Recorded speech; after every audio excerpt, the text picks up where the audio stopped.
नमस्कार मित्रांनो, तुमचं सर्वांचं परत एका नवीन व्हिडिओमध्ये मनापासून स्वागत करतो। समजा तुम्ही स्टॉक मार्केटमध्ये इन्व्हेस्टमेंट केली आहे, त्यातली 60% इन्व्हेस्टमेंट तुमची डायरेक्ट इक्विटीमध्ये आहे आणि 40% इन्व्हेस्टमेंट हे डेट फंडामध्ये आहे। असा एक बॅलन्स्ड पोर्टफोलिओ बनवलाय। पण काही वर्षांनी मार्केटमध्ये देखील खूप चांगली तेजी आली, तुमचा तो पोर्टफोलिओमध्ये देखील खूप चांगली वाढ झाली आणि इक्विटीचा पोर्टफोलिओ पोहोचला आहे 80%ला आणि डेटचा पोर्टफोलिओ पोहोचला आहे 20%ला। आणि आता अचानक मार्केटमध्ये एक भीतीचं वातावरण तयार झालंय, मार्केटमध्ये क्रॅश येऊ शकतोय। मग त्या कंडिशनला सर्वात जास्त दंड जर कुठं पडणार असेल तर तो इक्विटीला पडणार आहे, कारण इक्विटीमध्ये तुमचं सर्वात जास्त ॲलोकेशन आहे। आणि हे जर रिस्क टाळायचं असेल, प्रॉफिट जर प्रोटेक्ट करायचं असेल तर त्यासाठी पोर्टफोलिओ रिबॅलन्सिंग समजून घेणं खूप गरजेचं आहे। नमस्कार मित्रांनो, मी प्राध्यापक डॉक्टर संतोष सूर्यवंशी। आज आपण एका अशा विषयावर बोलणार आहोत जो बहुतेक गुंतवणूकदार या विषयाकडे दुर्लक्ष करतात। तोच विषय म्हणजे तुम्हाला स्टॉक मार्केटमध्ये वाचवू शकतो, त्यालाच आपण पोर्टफोलिओ रिबॅलन्सिंग असं देखील म्हणतोय। आज या व्हिडिओमध्ये आपण काय बघणार आहे, रिबॅलन्सिंग नेमकं काय आहे, त्याचं फायदे काय आणि कोणत्या टाइमला आपण रिबॅलन्सिंग करायला पाहिजे, त्याचबरोबर प्रॅक्टिकल स्टेप बाय स्टेप रिबॅलन्सिंग कसं करायचं आज या व्हिडिओमध्ये मी तुम्हाला सांगणार आहे। त्यामुळे व्हिडिओ शेवटपर्यंत काळजीपूर्वक बघा। त्याचबरोबर मी तुम्हाला रेडी टू यूज रिबॅलन्सिंग चेकलिस्ट देखील देणार आहे, ज्यामुळे तुम्हाला तुमचा पोर्टफोलिओ रिबॅलन्सिंग करण्यासाठी मदत होणार आहे। मग मित्रांनो, सर्वात पहिल्यांदा आपण रिबॅलन्सिंग म्हणजे काय हे एक्झॅक्ट पहिल्यांदा समजून घेऊया। मित्रांनो, एकदम सोप्या भाषेत जर सांगायचं झालं तर काही प्लॅटफॉर्म रिबॅलन्सिंगला इन्व्हेस्टमेंट रेसिपी असं म्हणतात। जसं की स्वयंपाकात मीठ मसाला जर जास्त झालं तर डिश पूर्णपणे बिघडते, तसंच पोर्टफोलिओमध्ये इक्विटीचं एक्सपोजर जर जास्त झालं तर त्या ठिकाणी तुमच्या देखील पोर्टफोलिओची टेस्ट बिघडू शकते। पोर्टफोलिओ रिबॅलन्सिंग म्हणजे तुमच्या इन्व्हेस्टमेंट मधील वेगवेगळे असेट क्लास असतात, जसे की इक्विटी असेल, डेब्ट असेल, गोल्ड असेल, सिल्वर असेल, यांचं जे प्रमाण ठरलेलं आहे, त्याचा जो तुम्ही टार्गेटेड रेशो ठरवलाय, हा टार्गेटेड रेशो ऑलवेज बॅलन्स्ड मध्ये ठेवणं हे पहिल्यांदा लक्षात घ्या।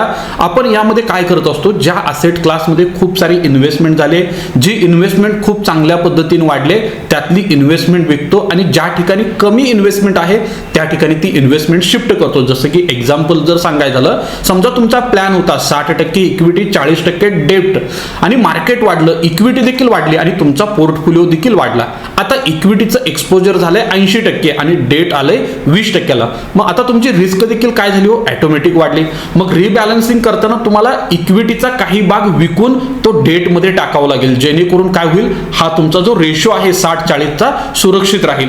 मग आता मित्रांनो, ज्यावेळेला आपण रिबॅलन्सिंग करायचा विचार करतो, हे का आवश्यक आहे हे देखील पहिल्यांदा तुम्हाला समजून घेणं गरजेचं आहे। सर्वात महत्त्वाचं मित्रांनो, जेव्हा इक्विटी मार्केट जोरात वाढतं तेव्हा तुमच्या पोर्टफोलिओ सोबतची रिस्क देखील वाढते आणि रिबॅलन्सिंगमुळे कोणतंही एक असेट क्लास तुमच्या पोर्टफोलिओवर हुकूमत गाजवू शकत नाही, हे पहिल्यांदा लक्षात घ्या। जसे की 2025चा जर विचार केला तर सर्वात जास्त रिटर्न्स हे सिल्वरनं दिले आणि समजा तुमच्या पोर्टफोलिओमध्ये त्याचं सर्वात जास्त एक्सपोजर असेल आणि जानेवारी 2026च्या पहिल्या आठवड्यापर्यंत जर तुम्ही सिल्वरमधील प्रॉफिट बुक केलं नसेल तर फक्त 2च आठवड्यामध्ये सिल्वर त्याच्या हाय पासून जवळपास 50% करेक्ट झालं। म्हणजे याचा अर्थ काय, तुम्ही जर रिबॅलन्सिंग त्याला केलं असतं तर खूप मोठा प्रॉफिट तुम्हाला सेफली बुक करता आला असता। आणि मित्रांनो, रिबॅलन्सिंग का करणं आवश्यक आहे, तर गुंतवणुकीचा एक नियम आहे, काय तर स्वस्तात घ्या आणि महागात विका। रिबॅलन्सिंग करताना तुम्ही आपोआप हेच करत असता, जे वाढलं आहे ते हायला सेल करता, जे पाठीमागे राहिलं आहे ते लोला खरेदी करता। यामुळे या ठिकाणी तुमच्या इमोशन वगैरे अडथळा बनत नाही। त्याचबरोबर गोल आणि रियालिटी मॅच करण्यासाठी तुम्हाला रिबॅलन्सिंग करणं गरजेचं आहे। जसं की तुमचं वय आणि तुमच्या जबाबदाऱ्या बदलत जातात वाढत्या वयाबरोबर आणि रिबॅलन्सिंगमुळे तुमचा पोर्टफोलिओ देखील तुमच्या आर्थिक ध्येयाशी ऑटोमॅटिक जुळवला जातो आणि यासाठी मित्रांनो खरं तर रिबॅलन्सिंगची गरज आहे।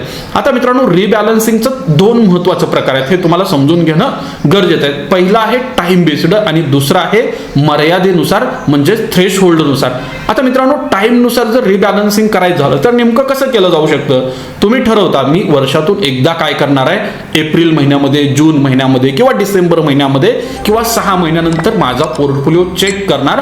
हा सर्वात सोपा आणि शिस्तबद्ध प्रकार आहे टाइम टू टाइम रिबॅलन्सिंग करणं।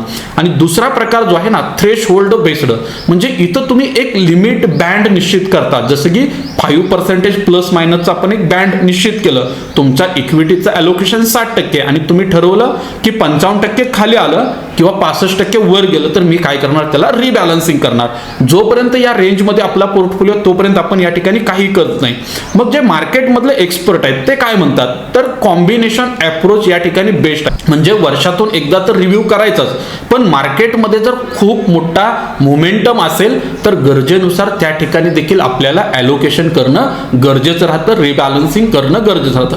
आता मित्रांनो, रिबॅलन्सिंग जर करायचं झालं तर यासाठी 5 इम्पॉर्टंट स्टेप्स आहेत, त्या मी तुम्हाला सांगतोय, पहिल्यांदा समजून घ्या.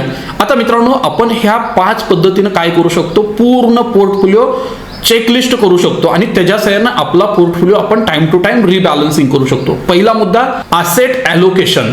मित्रांनो, तुम्ही अग्रेसिव्ह इन्व्हेस्टर असाल तर इक्विटीमध्ये कमीत कमी 70 ते 80% इन्व्हेस्टमेंट करू शकता आणि तुम्ही जर मॉडरेट इन्व्हेस्टर असाल तर 60-40% आसपास बेस लाईनला तुम्ही काय करू शकता, अग्रेसिव्ह इन्व्हेस्टमेंट करू शकता. आता मुद्दा क्रमांक 2 आहे, करंट मिक्स आपल्याला तपासणं गरजेचं आहे.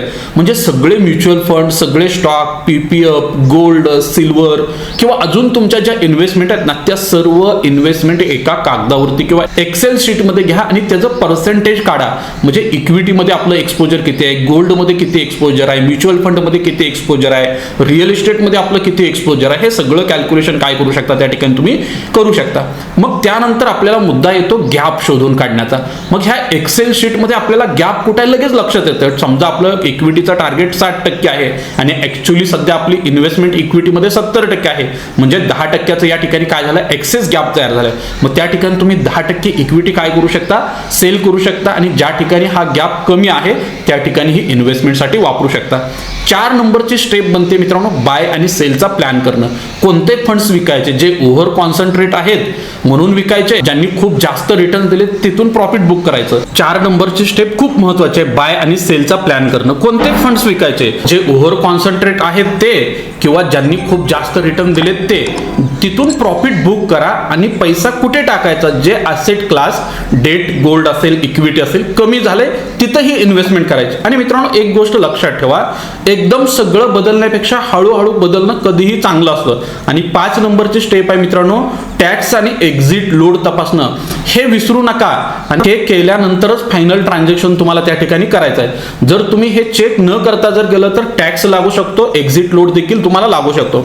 चला मित्रांनो, एक उदाहरण डोळ्यासमोर आणू. समजा तुमचे टोटल इन्व्हेस्टमेंट 10 लाख रुपयाचे आहे आणि तुमचं टार्गेट आहे 60% अमाऊंट ही इक्विटी म्हणजे 6 लाख रुपये आणि डेट मध्ये 40% म्हणजे 4 लाख रुपये. 3 वर्षानंतर मार्केट वाढलं, इक्विटीमध्ये देखील चांगली ग्रोथ झाली.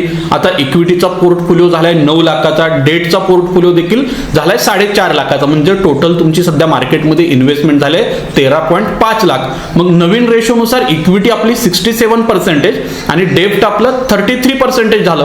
मग रिबॅलन्सिंग करण्यासाठी आपल्याला 13,50,000 जे आहे त्याच्या 60% म्हणजे 8.10 हजार रुपये इक्विटीमध्ये आपल्याला लावणं गरजेचं आहे आणि ती सध्या आपली अमाऊंट किती आहे, 9 लाख आहे. हे पहिल्यांदा लक्षात घ्या. म्हणजे तुम्हाला 90,000 रुपये इक्विटीमध्ये काढून डेट फंडामध्ये टाकणं या ठिकाणी गरजेचं आहे.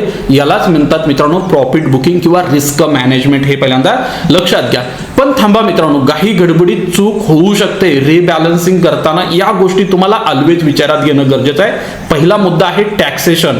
STCG, LTCG. मित्रांनो, 1 वर्षाच्या आत जर इक्विटी विकली तर 20% short term capital gain tax लागू शकतो आणि 1 वर्षानंतर जर हे विकलं तर 1,25,000च्या वरती तुम्हाला 12.5% टॅक्स लागू शकतो. त्यामुळं टॅक्स वाचून रिबॅलन्सिंग करणं, याचं प्लॅनिंग करणं खूप गरजेचं आहे. त्याचबरोबर तुम्ही जर काही म्युच्युअल फंड होल्ड करत असाल आणि त्यामध्ये रिबॅलन्सिंगचा प्लॅन करत असाल तर तिथं जवळपास 1% इतका तुम्हाला एक्झिट लोड लागू शकतो जर 1 वर्षापेक्षा कमी कालावधीमध्ये हे असेट्स विकले तर.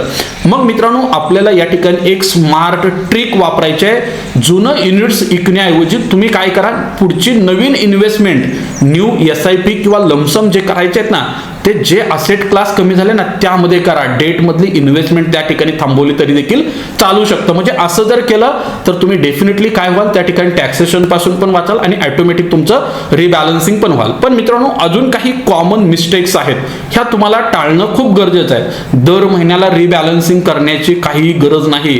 फक्त मार्केट पडल्यानंतर घाबरून रिबॅलन्सिंग करण्याची पण गरज नाही. टॅक्सचा विचार न करता जर मोठे बदल केले तर तुम्हाला पश्चाताप देखील होऊ शकतो. तर मित्रांनो, मित्रांनो, पोर्टफोलिओ रिबॅलन्सिंग म्हणजे रॉकेट सायन्स नाहीये. वर्षातून एकदा तुमचा पोर्टफोलिओचं हेल्थ चेकअप करणं म्हणजे रिबॅलन्सिंग आहे. हा व्हिडिओ संपल्यावर तुम्ही तुमच्या पोर्टफोलिओला लॉग इन करा, तुमचं इक्विटी आणि डेटचा रेशो चेक करा आणि खाली कमेंट्स मध्ये सांगा तुमचा सध्याचा ऍसेट अलोकेशन रेशो काय आहे. जर तुम्हाला वाटत असेल की मी रिबॅलन्सिंग कॅल्क्युलेशन साठी एखादी एक्सेल शीट बनवावी तर एक्सेल म्हणून कमेंट्स करा. अशाच स्मार्ट इन्व्हेस्टिंग व्हिडिओसाठी चॅनलला सबस्क्राईब देखील करायला विसरू नका. सर्वात महत्त्वाचं बेल आयकॉनला दाबायला विसरू नका. पुढच्या व्हिडिओमध्ये लवकरच भेटूया. जय हिंद, जय Maharashtra. Investments in securities market are subject to market risks. Read all the related documents carefully before investing.